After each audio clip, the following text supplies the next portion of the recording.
안녕하세요. 아로랑입니다. 오늘은 삼성 디스플레이 특허 관련 얘기인데요. 이게 유출인지 공개인지 뭐 애매하긴 합니다만, 시기상으로 볼 때 저는 유출을 가정한 공개의 무게를 두고 있습니다. 자, 우선 사진부터 보시면 쿼드 엣지입니다. 네, 디스플레이 좌우뿐만 아니라 상하단 모두 엣지가 들어가고 각 모서리 부분은 이제 기존의 재질로 마감 처리가 된 모습인데요. 근데 이게 어디서 많이 본 디자인 같습니다. 네, 바로 최근에 발표한 화웨이 P40 시리즈 모습과 뭐 싱크로율 100%라고 봐야죠. 현재까지 알려진 바로는 BOE, LG, 삼성 모두 화웨이 P40 시리즈의 디스플레이를 공급한다고 합니다. 그런데 P40 프로를 받은 사용자 중에서 예전처럼 특히 이 녹색 화면에서 심각한 한지 현상이 있다는 말이 좀 있어요. 이 한지 현상은 과거에 BOE와 LG 쪽에서 좀 있었죠. 그래서 보면 뭐 단정 지을 순 없지만 이 삼성 디스플레이는 P40 프로 플러스 모델에 들어가지 않나 예상이 되고요. 개인적인 추측으로는 삼성의 이 쿼드 엣지 특허는 P40 시리즈 출시 이전에 이미 받은 것이 아닐까. 이 시간상으로 볼 때 P40 출시 이후에 특허를 받았다기보다는 여러 가지 정황상 출시 전에 이미 받았을 그런 개연성이 더 높은 그런 상황입니다. 자, 그러면 쿼드 엣지가 다음 갤럭시에 가칭 S21 또는 S30 버전에 들어갈 것인지 이게 사실 뭐 소비자로서 가장 큰 관심사인데 S20에서 이미 엣지 공유를 줄인 플랫에 가까운 디스플레이를 채용해서 반응이 상당히 좋거든요. 그런데 다시 엣지로 돌아갈까? 저는 50대 50으로 봅니다. 이 쿼드 엣지가 그 자체로 이 완성의 단계로 보기에는 아직 좀 미흡한 부분이 많아요. 네. 가장 큰 단점은 상단 스피커 문제인데요. 이게 보시는 것처럼 디스플레이가 상단부 모서리를 넘어가기 때문에 지금처럼 모서리 부분에 스피커가 들어간 이런 디자인은 어려운 구조입니다. 물론 상단 엣지 부분에 구멍을 뚫는다거나 모서리에 스피커를 뭐 어떻게 넣으면 되는데 그게 가능할런지 현재로서는 미지수고요. 그래서 그런지는 몰라도 P40 프로는 플래그십 모델임에도 불구하고 하단 싱글 스피커만 지원되고 있습니다. 나머지 단점들은 사실 마이너하긴 한데 이 케이스 디자인이 좀 제한적이라는 거, 이 엣지가 사이드 중간까지 가기 때문에 전원 버튼과 볼륨 버튼이 더 뒤편으로 밀려나고요. 그래서 결국은 모서리만 감싸는 디자인으로 보시다시피 이렇게 나와야 하거든요.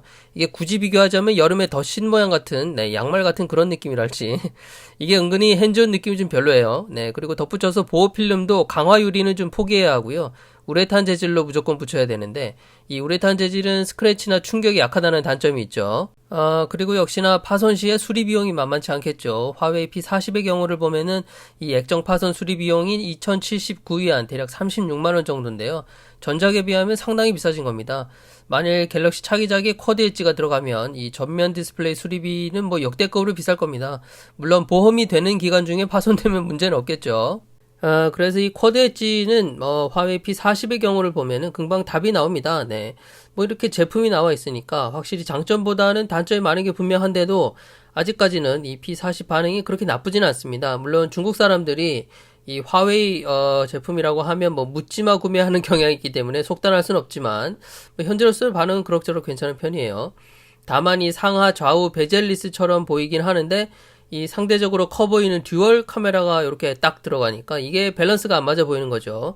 이 전면 카메라가 크기가 더 커 보이는 역효과가 있는 것 같아요. 만일 여기에 갤럭시 S20 시리즈처럼 이 싱글 펀치홀이 그것도 중간에 들어가면 뭐 나름 상당히 괜찮은 디자인 같습니다. 그리고 이 시점에서 이상하게 언더 디스플레이 카메라가 항상 같이 따라 나오는데요. 저는 올해는 어불성설이고 내년에도 좀 어렵다고 보는데요. 아직 기술의 성숙도랄까 완벽하지 않은 상태라고 봅니다. 이 UDC는 카메라 위쪽 패널의 투명도가 핵심인데 이 투명도가 확보된다고 해도 쿼드 엣지와 결합한다는 거는 저는 좀 회의적이거든요. 정말 빠르면 내년 그 노트 시리즈 정도에는 넣어볼 수 있을 것 같은데 이 S 시리즈의 신기술을 넣고 노트 시리즈에서 완성하는 그 기존의 관행으로 볼 때 2022년이나 돼야 이 언더 디스플레이 카메라 탑재가 뭐 가능하지 않을까 뭐 저는 개인적으로 그렇게 생각합니다. 물론 삼성이 오포나 샤오미의 이 기술을 먼저 넣어볼 수 있을 것 같긴 합니다. 뭐 샤오미 같은 경우는 1억 800만 화소 센서도 미리 넣었고 또 올해 하반기에는 1억 5천만 화소 센서도 먼저 탑재될 것으로 예상되고 그래서 오히려 중국 쪽 제품들에서 이 UDC를 먼저 만나볼 가능성이 꽤 높아 보입니다.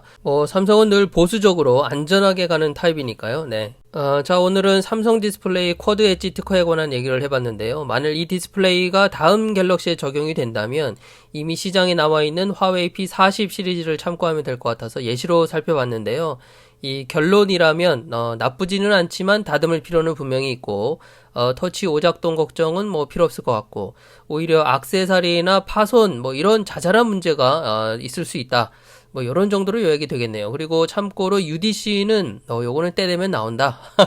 너무 설레발 치지 말았으면 좋겠고요. 요즘 신제품 출시도 없고 뭐 리뷰거리가 없으니까 일부 유튜버들이 이런 걸로 뽐뿌를 너무 넣더라고요.